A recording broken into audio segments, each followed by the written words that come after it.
Creo que imaginemos una escena. Es el 2 de enero de 1492. Un rey, Boabdil, está saliendo de su palacio, la Alhambra. Pero no es la vuelta de un conquistador, para nada. Es el camino de un exiliado. Y con él, se cierran casi 800 años de historia. La pregunta es inevitable, ¿no? ¿Qué sintió? ¿Qué podía pasar por su cabeza mientras hacía ese último viaje hacia el mar, dejándolo todo atrás? Uf, es que son preguntas que te transportan directamente a ese momento, ¿verdad? Totalmente. Porque no es solo la pérdida de un reino, es la pérdida de un mundo, el final de Al-Ándalus. Pues precisamente de eso vamos a hablar hoy. Hemos estado analizando un proyecto cultural que es fascinante y que intenta no solo responder a esas preguntas, sino hacernos sentir parte de ellas. Nos hemos sumergido en un portal web, rutaboabdil.wordpress.com, que reconstruye el camino al exilio de Boabdil el Chico. Que ya de por sí suena interesante. Mucho. Pero es que esto va mucho más allá de una simple ruta de senderismo. Es una inmersión en la historia, en el paisaje y en la emoción de ese punto de inflexión, el que define el nacimiento de la España moderna. Vale, vamos a desgranar esto. Y es que es una iniciativa con mucho calado, porque, como explican en su web, no se trata solo de crear un atractivo turístico más. El objetivo es recuperar y poner en valor un patrimonio histórico y natural que conecta comarcas que son, importantísimas. El Valle del Lecrín, la Alpujarra, la costa. Claro. Es, de alguna manera, un intento de tender un puente entre ese pasado, que es tan definitorio, y nuestro presente. Ahí está la clave. De hecho, lo primero que me llamó la atención al analizar el proyecto es esa dualidad. No es solo un sendero, es una recuperación activa de la memoria. Según explican, todo se apoya en dos pilares. Ajá. Por un lado, conectar la historia y el patrimonio de los pueblos que Boabdil atravesó en su camino. Y por otro, poner en valor la increíble riqueza natural de esas mismas comarcas. Una simbiosis entre cultura y naturaleza. Pero esto me plantea una duda. A menudo, en este tipo de proyectos, una de las dos partes acaba eclipsando a la otra. Sí, suele pasar. La web da la sensación de que es una ruta para historiadores o más bien para montañeros. ¿Consigue mantener ese equilibrio? Es una pregunta muy pertinente. Y mi impresión es que lo intentan con bastante éxito, la verdad. No te dan solo datos de desnivel y kilómetros, que los tienen. Cada etapa está muy bien contextualizada históricamente. Vale. Pero tampoco es una lección de historia densa, ¿sabes? Te invitan a experimentar el paisaje como parte de la narrativa. O sea, no puedes entender la melancolía de Boabdil sin ver, por ejemplo, el verdor del Valle del Lecrín, que estaba abandonando. Entiendo. Entonces, el paisaje no es el decorado, es parte del drama. Exacto. Lo fascinante aquí es cómo transforman un evento que, en esencia, es una derrota, es una tragedia personal y colectiva. Sí, totalmente. En un recurso cultural vivo y positivo. No se celebra la pérdida, para nada, sino que se utiliza para generar conocimiento, para entender. Esta iniciativa crea una narrativa sobre el terreno. El camino deja de ser solo un camino físico, se convierte en el escenario del último acto del reino nazarí. Cada colina, cada valle. Claro, cada colina, cada valle se carga de un significado que va mucho más allá de lo geográfico. Totalmente. Y hablando de caminos físicos, aquí la cosa se pone compleja y muy reveladora. No hay una única ruta, no hay una línea recta y clara en el mapa que diga Boabdil pasó exactamente por aquí. Claro, sería imposible. Al explorar el proyecto, vemos que se centran en dos itinerarios principales. Dos hipótesis sobre el camino que pudo seguir para llegar al mar y embarcar hacia su destierro en Fez. Lo cual tiene todo el sentido del mundo, ¿no? Hablamos de una red de caminos del siglo XV en un territorio que estaba en plena transición de poder. La elección de una ruta u otra no sería casual. Claro. Entonces, si nos ponemos en la piel de Boabdil, se le presentan dos opciones principales. La primera, un camino hacia Adra, en la actual provincia de Almería. Ajá. Esta ruta lo llevaría a través de la Alpujarra, tanto la granadina como la almeriense. El proyecto destaca un punto clave en este recorrido, Láujar de Andarax. Y Láujar no es un lugar cualquiera. Para nada. La Alpujarra fue el señorío que los reyes católicos le concedieron a Boabdil tras la rendición de Granada. Fue su reino de consolación. Un reino un poco envenenado. Exacto. Un territorio montañoso, abrupto, muy difícil de controlar para los castellanos y poblado mayoritariamente por musulmanes. Ir hacia Adra era, en cierto modo, recorrer el corazón de sus últimas y efímeras posesiones. Un señorío agridulce, casi como un premio diseñado para recordarle constantemente lo que había perdido. Y esa sensación de humillación debió sentirse en cada paso de ese camino. Sin duda. La segunda opción que plantean es una ruta que va de Granada a Almuñécar. Esta es completamente distinta. Es un descenso directo desde La Vega hacia la costa tropical, atravesando el famoso Valle de Lecrín. Dos geografías, dos psicologías de viaje completamente diferentes. La Alpujarra es un refugio, un viaje hacia el interior de lo que le quedaba. Sí, El Valle de Lecrín es una despedida directa, un camino de no retorno hacia el mar. exacto. El proyecto detalla esta segunda ruta por etapas que ayudan a visualizarla. Un primer tramo, Granada, Santa Fe, Alendín, que es la salida de La Vega, la zona donde se firmaron las capitulaciones. El lugar del pacto. El principio del fin. Eso es. Luego, tramos como Padul, Mondújar, donde se adentra ya de lleno en el Valle de Lecrín.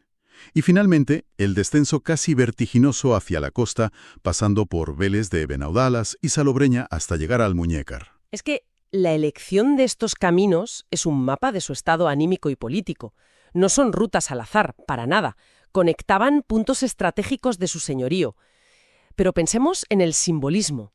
El descenso por el Valle de Lecrín, al que los poetas árabes llamaban el Valle de la Alegría. Uf, Por su fertilidad, su agua, sus frutales. Imaginar a Boabdil atravesando el Valle de la Alegría en el momento más triste de su vida. es de una ironía brutal. Es casi una tortura psicológica diseñada por el propio paisaje. Totalmente. Ver toda esa belleza y saber que la estás perdiendo para siempre. Exacto. La geografía se convierte en un espejo de la emoción. Cada paisaje es un recuerdo, un reproche de lo que se abandona. Y eso nos lleva a lo que para mí es la idea más potente y original de todo el proyecto. Hablas de la sección Con los ojos de Boabdil, ¿verdad? Justo. A mí también me pareció lo más impactante. No se limitan a describir el paisaje o la historia. Intentan meterse directamente en la cabeza del propio sultán. Es una apuesta narrativa muy valiente. El concepto, según explican, es describir cada localidad, cada pueblo de la ruta, desde la perspectiva imaginada de Boabdil. Ya. Y aclaran que no es ficción pura, no es una invención sin más. Se basa en datos históricos y en deducciones lógicas. O sea, ¿qué podía pensar un monarca depuesto al ver por última vez el castillo donde reposaban los restos de sus antepasados, como en Mondújar? De repente un dato frío como en Mondújar se encontraba el cementerio real nazarí adquiere un alma, un peso emocional tremendo. Claro. Deja de ser un dato para un examen de historia y se convierte en una escena humana. Si conectamos esto con el panorama general, vemos que este enfoque narrativo es la clave de todo. Es lo que eleva el proyecto por encima de una simple guía de viaje. Transforma a la persona que recorre la ruta, ya sea un turista o un senderista, de un mero espectador a un participante activo en la historia. Te invitan a empatizar. Te implican. Eso es. Y esto plantea una pregunta importante. ¿Cómo cambia nuestra percepción de la historia cuando se nos cuenta en primera persona, aunque sea una reconstrucción? Cambia por completo. Le da una dimensión emocional que los datos puros no pueden ofrecer. De repente, la lista de monumentos, la población o la economía de un municipio, información que también ofrece la web, queda impregnada por esa mirada melancólica. Es la diferencia entre leer un manual de historia y leer una buena novela histórica. Te sientes parte de ello. Exacto. Y es una tendencia muy actual en la divulgación y el turismo cultural, ¿no? Se busca crear experiencias, no solo transmitir información. Se apela a la empatía como vehículo para el conocimiento. Al invitarte a mirar con los ojos de Boabdil, el proyecto te obliga a pensar en las consecuencias humanas de los grandes acontecimientos históricos. Sí, Detrás de la caída de Granada no hay solo fechas y tratados. Hay una persona viendo su mundo desmoronarse.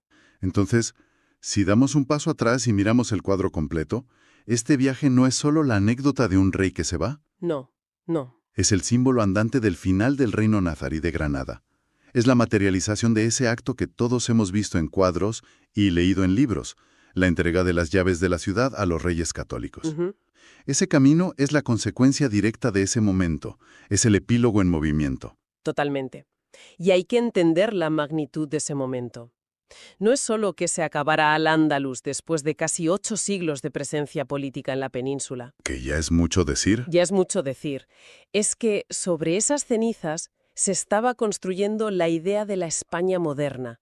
La unificación territorial y religiosa que buscaban los reyes católicos culmina simbólicamente en Granada. Es como si la península ibérica contuviera la respiración en ese instante. Exacto.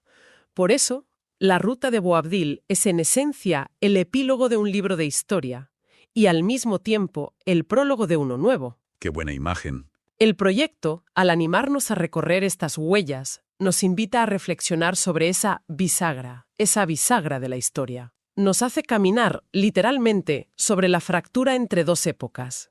Y esa transición ha definido los siglos posteriores de nuestra historia. Es una forma muy poderosa de conectar con el pasado, ¿no? No desde la distancia de un libro, sino desde el propio terreno, sintiendo el frío de la sierra o el calor de la costa, como quizá lo sintió él. Es caminar sobre la historia. Definitivamente. Y te obliga a pensar en la complejidad de todo aquello. No fue un simple ganan unos, pierden otros. Fue un proceso de cambio profundo, con miles de matices, y este proyecto te ayuda a explorarlos de una forma muy personal. Bien, creo que hemos tocado los puntos esenciales. Si tuviera que quedarme con las ideas que más me han hecho pensar de este proyecto, la primera sería esa tensión equilibrada entre la ruta física, natural, y la ruta histórica, de la memoria. Sí. No es una cosa o la otra, son ambas a la vez. A mí me fascina la geografía de la despedida. Esas dos rutas posibles, Adra o Almuñécar, que no son solo dos caminos, sino dos estados de ánimo, dos formas de afrontar el exilio. Cierto. Una mirando hacia adentro, a lo poco que le quedaba, y otra mirando directamente hacia afuera, hacia el mar y lo desconocido. Y para mí lo más potente, como decíamos, es esa invitación a la empatía, el intento de mirar con los ojos de Boabdil. Sin duda. Es un recurso que transforma por completo la experiencia y te hace comprender la dimensión humana, trágica, de un acontecimiento que a menudo vemos solo en términos geopolíticos. Sí, al final la conclusión es que esta ruta, tal como la presentan, es mucho más que el recuerdo de una derrota. Es una invitación a entender la complejidad de un momento de transición fundamental. Sí. Conecta el paisaje, el patrimonio y, sobre todo, nos recuerda que detrás de los grandes titulares de la historia siempre hay personas, con sus miedos, sus recuerdos y sus pérdidas. Y para terminar, me gustaría dejar una reflexión en el aire, una pregunta que me surgió al explorar todo esto. El proyecto habla de seguir las huellas del último rey de Granada, trazando un camino físico, unas etapas de senderismo para recorrerlas. Pero, más allá de la propia ruta, de los caminos y los senderos, cabe preguntarse, ¿qué otras huellas culturales, gastronómicas, en la arquitectura de los pueblos, en los nombres de los lugares, de ese último viaje y de toda esa herencia nazarí siguen presentes hoy en esos pueblos, ocultas a simple vista, esperando a ser descubiertas por quien sepa mirar con un poco más de atención?